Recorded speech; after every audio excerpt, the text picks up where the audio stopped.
community today and the people that we don't even know yet who are going to call our community home in the future. And we are fortunate to have an incredible partner in this work, Mayor Melvin Carter, a tireless champion for our city and a brave leader in this difficult moment. Now, please help me welcome Mayor Carter to deliver the 2026 budget address.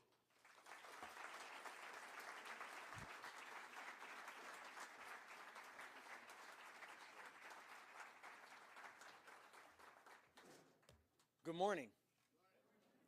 Thank you for joining us today. I appreciate you taking the time and exerting the energy to be a part of our citywide discussion about where we're going to go from this difficult moment.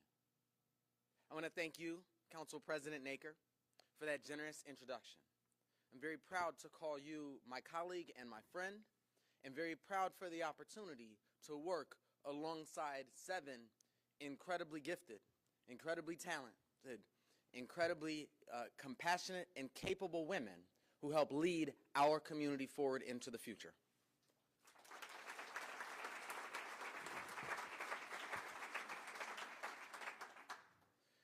I also have to acknowledge my team.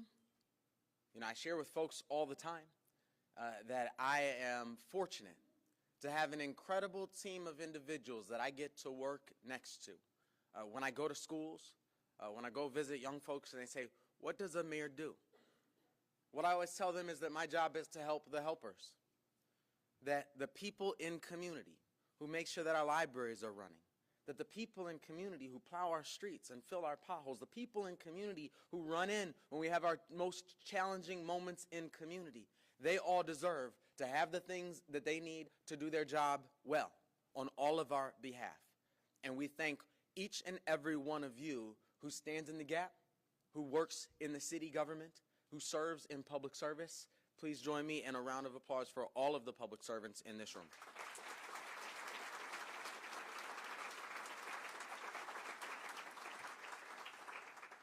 The council president hit on it well. Our nation is facing right now deep division that threatens the progress that our communities need. Right now, more than ever, we have to rise above those things that separate us and focus when we see the world in war, in crisis, and in division. When we see Washington, D.C. in war, in crisis, and division. And even when we look at our own state capital and see it gripped too often by crisis, division, and inaction in the face of challenge. Right now is the time that we must continue our focus on building a city that works for all of us. Cities exist because someone decided at some point that we can do this better. We can do this stronger. We can do this easier.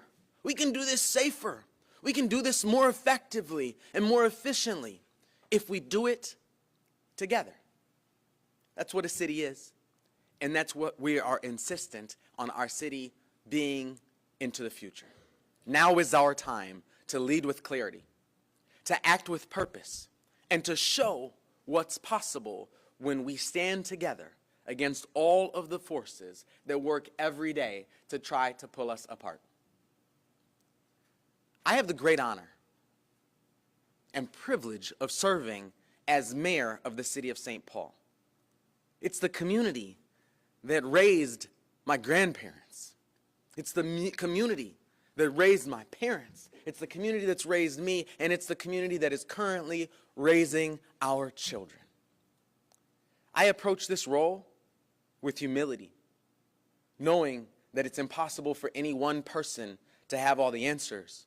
I'm sure Mayor Coleman can attest from your time in office that in a city of 300,000 plus people, something's going to happen every day that you didn't major in. Our success depends on building a team that works together and serves our entire city with unity and purpose. That team is our staff. That team is our partners. That team is our residents. That team is our advocacy community. That team is a broad team in St. Paul. That team in my life is captained and chaired and coached and in some ways owned by the love of my life, Dr. Sakina Futrell Carter. It's wonderful to see you. Thank you so much for your leadership.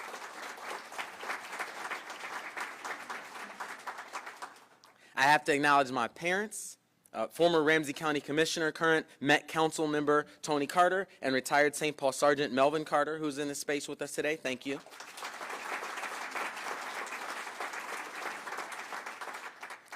Our Deputy Mayor, Jamie Tincher, who is an absolute force of nature with your fingerprints on every aspect of everything that this administration has faced. I often share with folks, and you'll hear it in this speech, that we've played over the last 8 years on the planet, and certainly right here in our community, a sort of game of crisis bingo that has challenged us, that has stretched us, and that has grown us. You've been there every single step along the way. Thank you very much for your leadership, Deputy Mayor.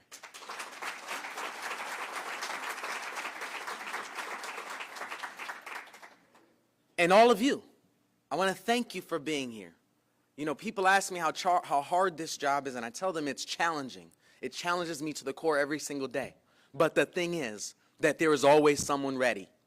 You know, as you mentioned, bumping into folks at Target or at the farmer's market or wherever that is, there's always someone ready to support, to say, hey, great job, to say, hey, we're with you, or to say, hey, I want to help.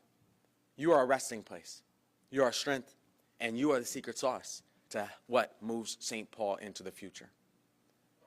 We gather today at Allianz Field. We gather today at United Village because this place represents how we build forward. A year-round neighborhood with housing, retail, restaurants, and inclusive public spaces, an economic engine and cultural hub that reconnects our corridor. I have to say an enormous thank you to Dr. McGuire and the Allianz Field team for welcoming St. Paul into this space and ensuring this redevelopment will be done right. This redevelopment, United Village, it represents our commitment to renewal, to sustainability, and to community-centered growth. What once was a contaminated bus barn and a deteriorating shopping center is becoming a vibrant, mixed-use neighborhood anchored right here by Allianz Field. This project is more than construction, it's reclamation. By cleaning up decades of environmental damage, we've transformed a burden into an asset for our entire city, paving the way for healthier neighborhoods and a stronger future.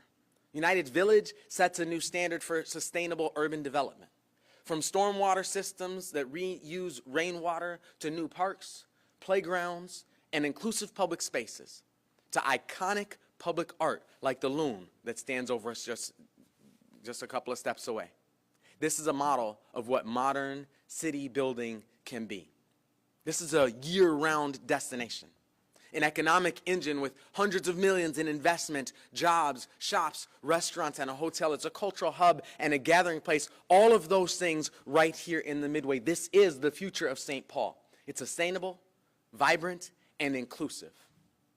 And we're excited to be here. Budgets are where values meet reality. We began this year facing a $23 million deficit and unjust federal funding cuts. I've shared with our team and I've shared with many of you that this is a challenging budget moment, one of the most challenging I've ever had to engage. We're met between sort of a rock and a hard place. On one hand, we have upward pressures on all of our costs, all of our expenses, the same ones that impact all of our households, all of our businesses, impact our city. Payroll costs, energy costs, fuel costs, all of the major inputs that are required to run a city, those costs are moving up. On the other hand, we have downward pressures on all of our revenues. Council President Naker well articulated the challenges with regard to adding to our tax base that are a must. We live in an era where we see every single day some fresh, often unjust, likely unconstitutional threats of funding cuts coming from Washington, D.C. And the third force is me, is coming from us. You know, there's not a year as mayor, there's not a year that I've spent in City Hall that I haven't had an opportunity to be frustrated by leaders in City Hall who 30 years ago decided to kick a can down the road instead of having a tough conversation with us about what is possible and what's sustainable. We will not repeat those mistakes.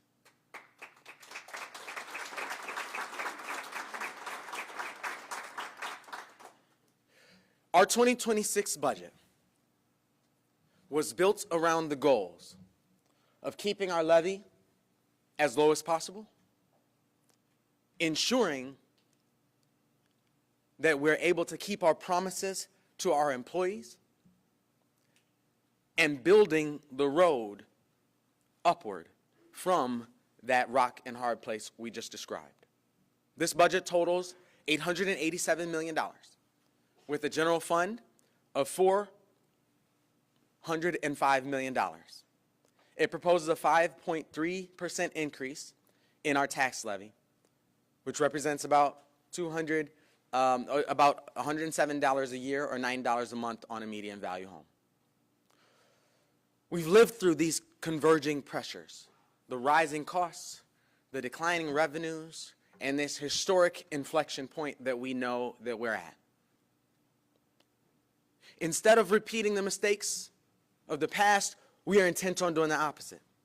This budget reduces spending across city government. It strategically leverages vacancies, and it avoids layoffs of city staff, while still finding ways to ease the cost of living for our residents. There are many things that we must do and that we must continue to do to make this budget work for our community, and frankly, more importantly, to ensure that our city works for our community. This is how we balance the books while keeping our city moving forward. Every budget address I've given, every State of the City address I've given, every neighborhood meet and greet we've done, and every one of you who I've bumped into in Target has had to listen to me say for the last 8 years that our top job is public safety. It's our number one job. It's the foundation for every ambition we hold as a city. From the beginning, we advanced our community-first public safety framework because we've always known that our police officers, our firefighters, our paramedics serve with dignity and heroism in our community, and that we've known that we cannot expect them to do the job on their own. So, when we saw homicides spike nationwide in the shadow of the pandemic, we doubled down with urgency on our community-first public safety infrastructure. We said then, in this speech 2 years ago, that we would make St. Paul the best place to find opportunity and a second chance, and the worst place to fire a gun. And we're making good on that promise. Homicides today in our city are on pace for a 10-year low. Shots fired, aggregated assaults are down double digits. NPR ran a national news story about how one city defied all the trends on all other major cities around the country on auto thefts. And our non-fatal shooting unit, which I announced in that speech 2 years ago, has tripled our clearance rate from just over 20% to more than 70%. That's critical, because one of the things that we know about gun violence is that it's not in St. Paul or really any city. It's not that there are a whole bunch of people running around shooting. It's that there's a couple of people who shoot multiple times. So when our non-fatal shootings unit catches somebody in June, that means they're not shooting in our community in July. When our Office of Neighborhood Safety interacts with the family That means we're able to bring stability in a place that may have been unstable before that. Our wraparound services that we've engaged through Project Peace have reduced non-fatal shootings in our city to just 39 as of July 2025, representing a significant and historic decrease in our city.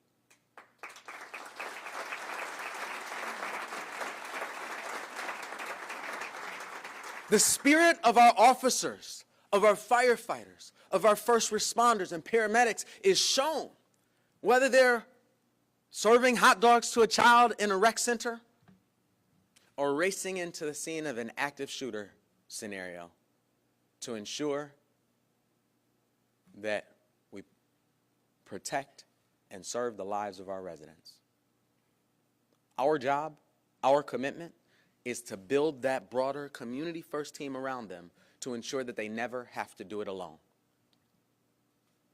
But listen, even as violent crime has fallen dramatically, a new crisis has escalated. Fentanyl, our opioid epidemic. It's the greatest drug crisis of our lifetimes. It fuels unsustainable quality of life challenges downtown and throughout our neighborhood corridors. Overdoses now outnumber car crashes. Families are being torn apart, and our public spaces are strained. Just as we change the conditions that once made St. Paul a place that folks thought they could fire a gun, we must now apply that same community-first logic to our fentanyl crisis. That means going all in together to make St. Paul a great place to get clean, recover, and rebuild, and the wrong place to come and sell opioids. This budget invests $1 million in a citywide opioid response intervention, expanding harm reduction, eliminating stigma, increasing access to treatment, and equipping our first responders. It strengthens our Heart and Familiar Faces teams, who meet unsheltered neighbors where they are, responding with humanity while restoring dignity and stability to our corridors. This is the next evolution of our public safety work, building on our progress against gun violence while facing today's crisis with the same urgency and discipline. Every dollar in this budget carries that same commitment to safety, to opportunity, to dignity for every person in our city, and to building forward, not trying to figure out how to get back to some point in our past. That's the challenge for public safety. And that's the challenge for our downtown. I share with folks every day that if public safety is our most important priority, downtown is our most urgent priority. Downtown is the economic and cultural center of our city. We rely on our downtown for jobs, for cultural events and attractions, and for contributions to sustain our citywide tax base. The pandemic disrupted every downtown across the globe. But it also unearthed very specific realities in our downtown that prove one thing. We can't simply strive to return to what was. Our future depends on building, on moving forward. I remember when Mayor Coleman was still mayor, and he started us thinking about downtown not just as a business district, not just as a place with offices and stores, but as a residential neighborhood. That shift in thinking must continue, and we must push it forward. As we look at the cities, the downtowns that thrived most through the pandemic, they're the ones who have been most aggressive for the longest time about thinking of downtown, again, as a neighborhood, as a place of housing. And as we think about our downtown, one of our greatest opportunities for downtown is housing. And in truth, the next priority I'm going to share with you is housing. And one of our greatest opportunities for housing in our city is downtown. These two goals work hand in hand. That's why we worked with our city council earlier this year to amend our rent stabilization ordinance to exclude new construction. That change is critical to adding the housing that we need citywide. And it's already working. Buildings are selling. Highland Bridge is moving, and our momentum is building. That momentum is clear. We've seen more major investment activity downtown in the last 2 years than in the last 2 decades. Building purchases, projects in motion, and new commitments that signal real progress. The Landmark Tower conversion delivered 175 new apartments. The Stella will add 178 more early next year. Pedro Park opens today, 20 years in the making.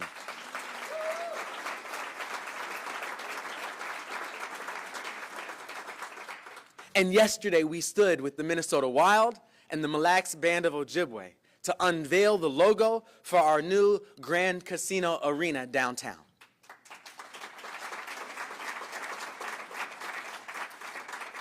We currently have over $1 billion in projects in the pipeline downtown, including the Robert Street reconstruction, that Pedro Park development that I just shared with you, and all of those buildings underway.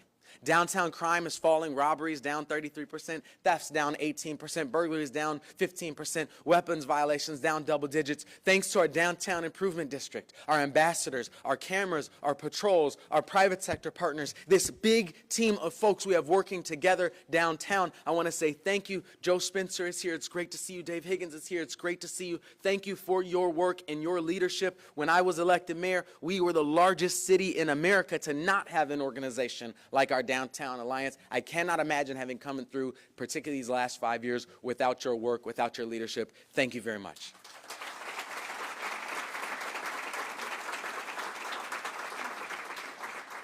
These are incredible signs of life and investment all over our downtown. A new park, repaved streets, new transit, public and private projects bringing buildings back to life, businesses opening doors, and events filling our streets. From the Yacht Club Music Festival to the World Juniors Hockey Championship, the proof points are clear. Our downtown is on the way up, and we're just getting started. Downtown is home to some of the biggest development opportunities that we have in our city's history. At Central Station, along River's Edge, and through the full renovation of the Grand Casino Arena. Capitalizing on these projects will reshape our skyline, reconnect us to the river, and drive investment and activity for generations to come. Our next task is to carry this momentum forward, to build more houses, attract more businesses, cut red tape, and create a downtown where people don't just come to work, but they choose to gather, to live, to play, and to belong. Our budget invests $10 million in housing, starting downtown. $5 million for office-to-housing conversions, $1 million through our Commercial Corridors Fund to support local businesses. We're adding principal planners to help facilitate downtown and to help work and process all of the permits and inspections that we need to continue to carry this work forward. Our bold goal, 20,000 new residents downtown. Because downtown isn't just a job center, it's a neighborhood. That bold goal cannot be achieved without building more housing. Housing is not just a want. It's not something that's nice to have. All of my best days in my entire life started at home. Many of us wake up in a home and we have the opportunity to take for granted the ability to have a safe, stable, nurturing, affordable, sustainable home. It's not a want, it's a need. It's a basic human right and a core infrastructure, just as essential to our community's survival as schools, streets, and sewers. Housing underpins everything else: our economy, our safety, our health, and our climate goals. That's why housing must be a citywide priority, and it's why this budget backs those values with action. We're using every tool we have: our policies, our processes, and our purse, to help create more homes in St. Paul.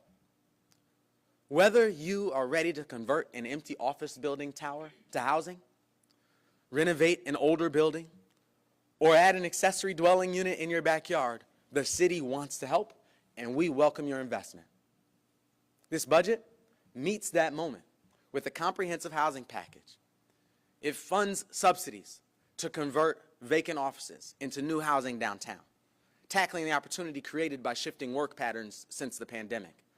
It provides pre-approved building plans for accessory dwelling units and helps cover the costs of extending utilities to those new units, making it easier and more affordable for families to add housing in their own backyards. And it accelerates the launch of Pauli, our new permitting and licensing platform. For the first time, residents and businesses will be able to apply for permits, check their status, make payments, and even complete some inspections online through our remote virtual inspections tool. These interventions are designed to make the building process easier, faster, and more cost-efficient, and they will be crucial to welcoming new housing and economic development and building downtown and across the city. Our goal is to build as much housing as we can, as fast as we can possibly for the future of our city. These investments connect the big picture with the small, fueling growth, whether you're building a tower or adding a backyard home. A year ago, we adopted our all-in housing framework, a comprehensive strategy to expand affordable housing, protect tenants, and modernize production. We've made smart updates to rent stabilization that reignited stalled projects, brought clarity for developers, and ensured ongoing affordability for renters. We passed long overdue tenant protections, including fair screening, limits on security deposits, just cause eviction standards, and guardrails on rent increases. We've sustained and expanded direct investments in family stability. Downtown assistance expanded to $2 million annually. Our inheritance fund sustained at $1 million and expanded to include descendants of the West Side flats. And we've added emergency rental assistance at $1 million annually.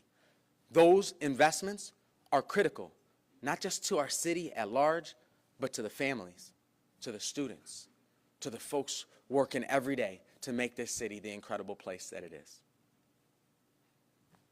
Those shifting work patterns that I've talked about from the pandemic have changed the work patterns across the globe and left 1/3 of our offices downtown empty.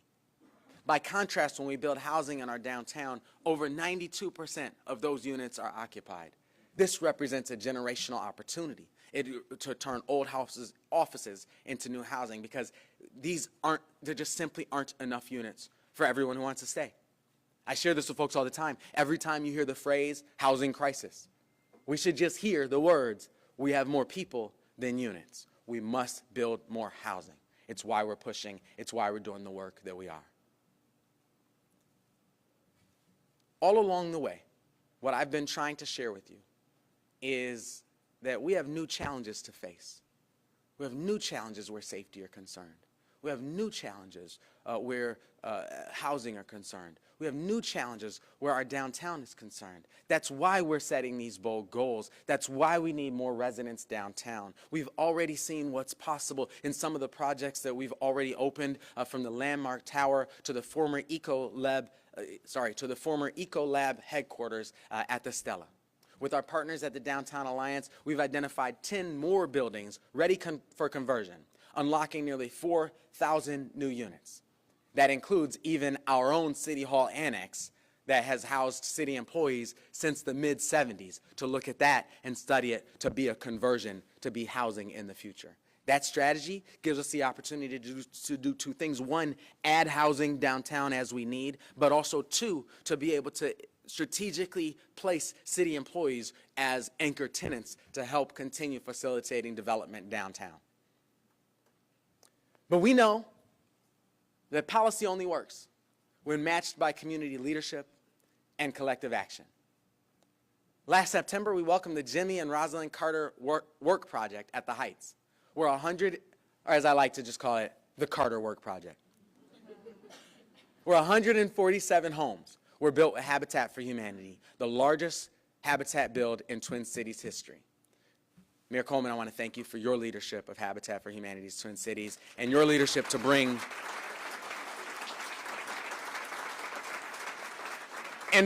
that Super Bowl of housing construction right here to the city of St. Paul.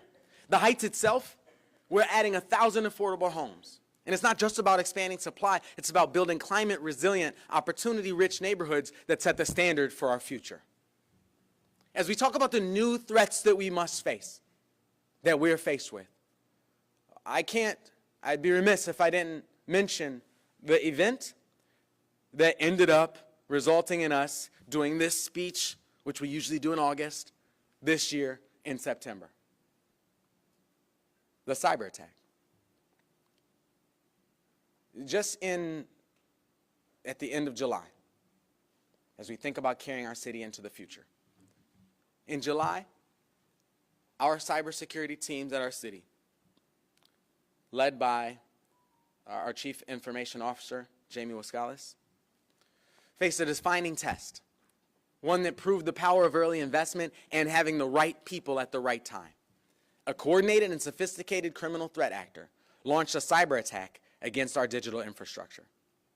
In response, the city of St. Paul activated a strong strategic defense, mobilizing experts, protecting critical systems, and accelerating recovery through trusted partnerships and decisive action.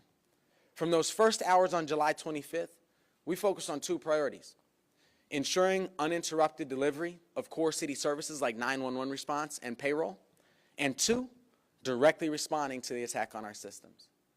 Last week, we shared our response with the Legislative Committee on Cybersecurity, highlighting Operation Secure St. Paul, a 4-day reset of every single employee password and credential.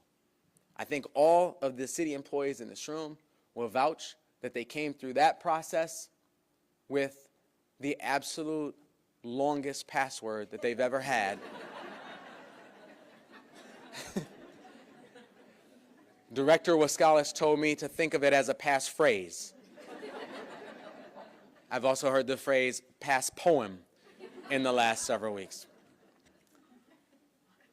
From resetting all those passwords to installing new cybersecurity software on all of our devices across the city, to combing through the forensics on every single server and system that our city hosts, our team launched and executed an incredible operation, seemingly overnight. Roy Wilkins Auditorium became a secure IT operations hub. Every laptop was re-credentialed. Every system was upgraded. Every employee was verified. City employees designed the process, built network connections literally from scratch, and created technology platforms that safely checked in staff, confirmed identities, and issued temporary access. At peak times, 180 employees per hour moved through that system, guided by more than 70 colleagues across intake, troubleshooting, and security stations. And they did it all under extraordinary conditions. I have to tell you, it was an incredible lift, partnered and powered by the heroic efforts of our city staff. Partners like the Minnesota National Guard Cyber Protection Team, our federal agencies, and local resources added capacity, and our team, St. Paul, carried weight and delivered peace of mind for our colleagues and for the residents we serve.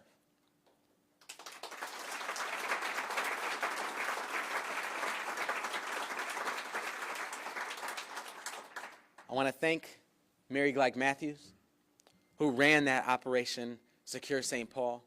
We appreciate your work. Let me tell you, our teams literally worked 24/7, worked around the clock to keep our systems secure, worked around the clock to ensure. I've said before, and I sort of misspoke, I said before that our teams had 1 week. I mean, we all do jobs. We can all imagine if we came to work tomorrow and all of a sudden all of those systems, those computers that we rely on, were suddenly pulled from us. We realized really early on that the biggest threat, for example, to 911 services wasn't a hacker taking down our 911 services. It was the threat of missing payroll. And that wasn't an option for us. Our teams, it's not that our teams had a week to run the payroll manually. It's that our team had 1 week to figure out how to run our payroll manually and run the payroll manually. That's really incredible. And I also want to brag very specifically. That cyber security protection team at the National Guard that I just thanked exists today in large part because of the work of Major General Steph Horvath, who now serves as the city's Chief Information Security Officer, whose leadership literally helped write the book to respond to a crisis like that. We're fortunate and lucky to have you. Thank you for your service.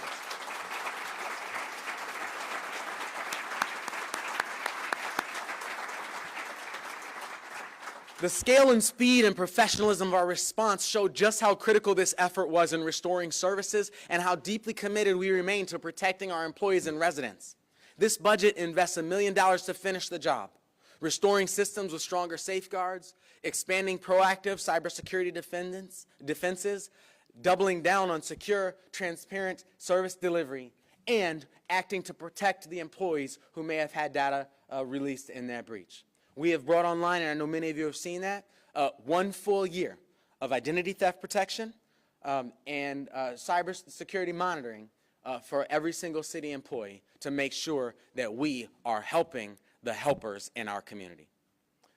We're well on our way to full recovery, and we'll share a full after analysis once forensic investigations conclude. In crisis, our teams adapted, we learned, and we came back stronger. This budget turns that resilience into momentum. We're launching a new employee service portal to streamline support and keep business moving. We're automating digital requests to increase efficiency and reduce delays, and we're completing the secure restoration of our city systems while accelerating modernization. The cyber attack is an example of a brand new threat that we face. But sadly, all of the threats that we face aren't new.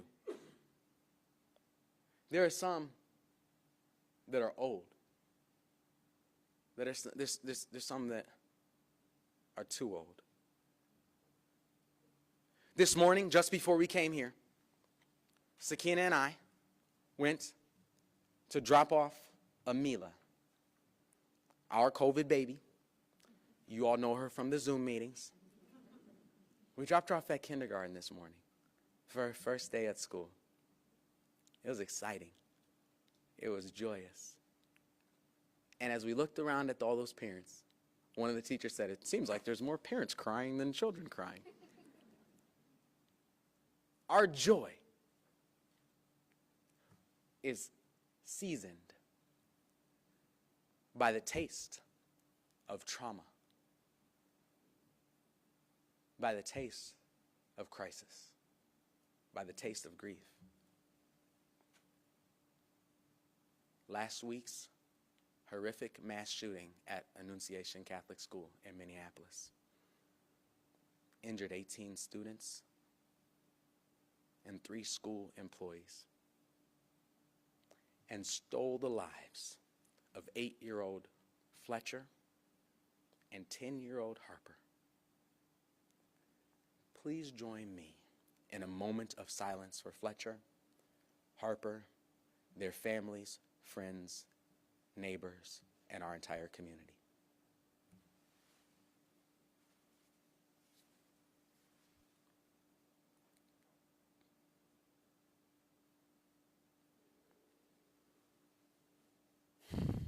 Thank you.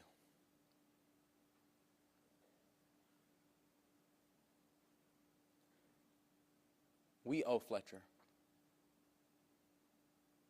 and Harper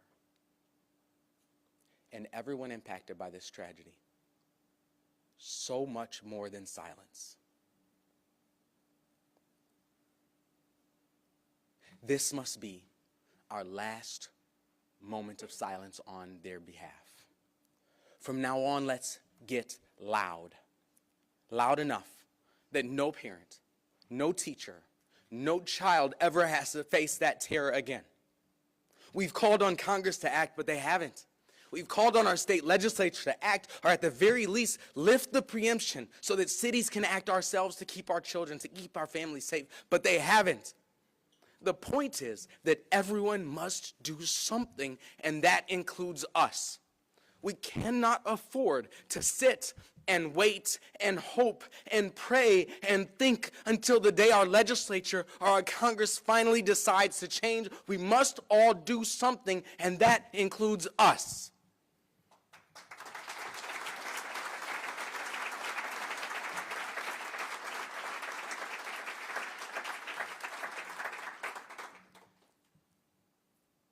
From climate crisis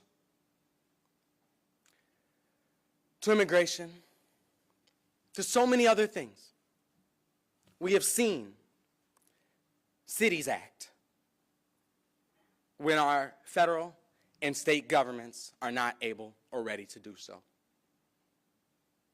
We've seen cities lead and push us forward from the ground level up. That's why, working hand in hand with the members of our city council, we are moving forward in St. Paul on 4 common sense protections. I've asked the city council, well, it wasn't a tough sell. We're going to work together to pass a city ordinance that includes 4 simple common sense protections that bans the public possession of assault weapons, that bans binary triggers, that bans guns in recreation centers and libraries, and that requires every firearm to have a serial number.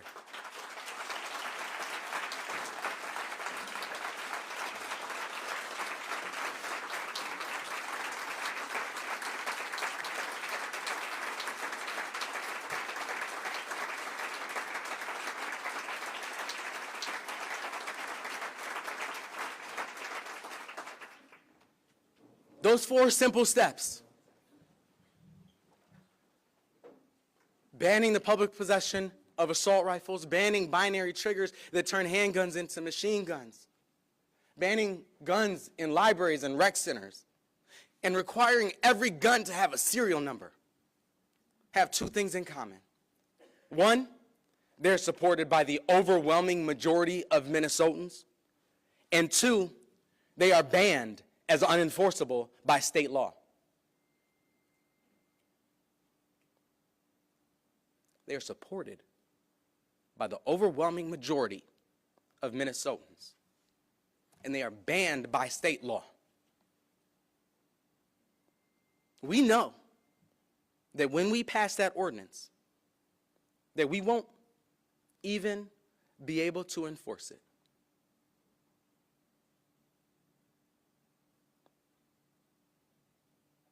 We've asked our state legislature if they can't pass a ban, if they can't pass those laws, to at least lift the preemption so that we can.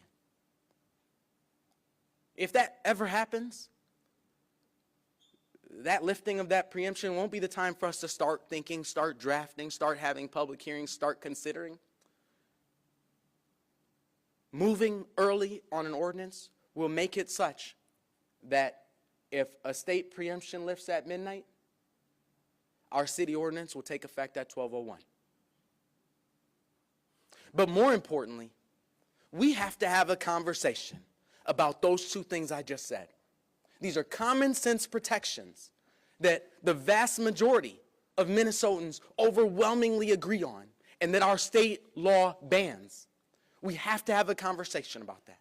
We will continue to engage with other cities across Minnesota, so that if our federal government and our state government aren't yet ready to take action we need, our cities will step forward. Our mayors will step forward. Our city councils will step forward to force that statewide conversation we have to have about finally taking decisive action to prevent gun violence in our communities.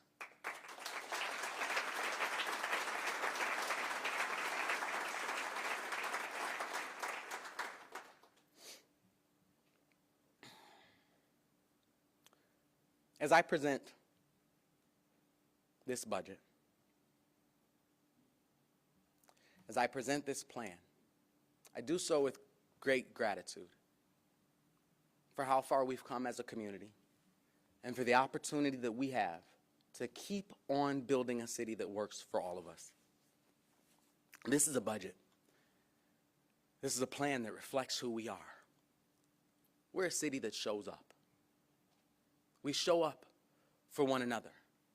We look out for one another. We don't hide from crisis in tough moments. Last week at Annunciation, 7 and 8 and 9-year-olds knew that in an emergency they had to act. They had to move. They had to do something different. That's all we're asking our legislature to know. It's all we're asking our legislature to do, is to follow the example of those young children who did anything and everything they could to figure out how to protect one another in the face of crisis. When people look at me and say, hey, I know this job is hard, they're right. But it is a blessing to serve as a mayor in a city that believes wholeheartedly in the promise of every neighbor, of every family, of every child, of every innovator. This is a budget that looks ahead, not just today, but to tomorrow. This is a budget that doesn't take the bait of thinking that our challenge is to get back to some place that our city used to be, but says we have to build forward together. It says everything we do in St. Paul must be together. You've heard that core belief of our administration, that decisions are made to benefit the decision maker. I tell folks all of the time that as proud as I am of what we've done over the last 8 years, I'm even prouder of how we've done it together. We've done it by engaging people. We've done it by coming together. That's why every member of my cabinet has been appointed through a community-based hiring process. It's why this budget, like every budget that I've ever proposed to the city council, has been built through our community-based budgeting process. It's why every major policy that we've brought forward has been brought, or initiative that we've brought forward has been built by community members working together. And it's why we so greatly value our district councils. Our district councils in our city are our infrastructure for public engagement. And they haven't received a meaningful new investment in our city for a really long time. This system is critical. It's how neighbors engage and plug in. And I want to say to the many members of our district councils here with us today, we see you, we value you, and you are vital to our shared prosperity. That's why I'm proposing an investment of $200,000 to strengthen our district councils, to support their critical work in tandem with City Hall, to help shape budgets, policies, our hiring processes, and opportunity with community voice at the table. It's the lived reality of a city that's always thrived when we've leaned on one another and we've lifted one another up. That's not our task as people who live in city together. That's our definition of people who live in city together. That definition comes from our staff who wake up every day to serve the people of St. Paul. It comes from our city council members, present and past, who have challenged us, worked with us, and helped shape bold ideas into tangible progress. It comes from community leaders, faith-based organizations, organizational partners, small business owners, educators, and neighbors who remind us daily that St. Paul's true strength doesn't come from City Hall, it comes from all of us together. It comes from the children in this city who remind us that everything we do must be in service to their future. Together, we have weathered crises that have tested us. A global pandemic, economic challenges, reckonings on justice, a cyber attack, mass shootings. But when St. Paul is tested, we don't retreat, we rise. We've been through that that crisis bingo. We've been through those challenges that have created a feeling of wintertime in our community. But we know how to strive through winter. We know how to dig each other out. And we know that given all of those indicators that we just talked about this morning, all of the opportunity that we have in Highland Bridge, in our Midway, in our downtown, on our east side, that it's springtime in St. Paul. I'm honored to serve alongside all of you. And I look forward to our work to water all of those incredible seeds that we have across our city and to watch them bloom and grow together. Thank you so much for being here. Thank you for your time today, and thank you for your continued service to this city. We will fight on. Thank you.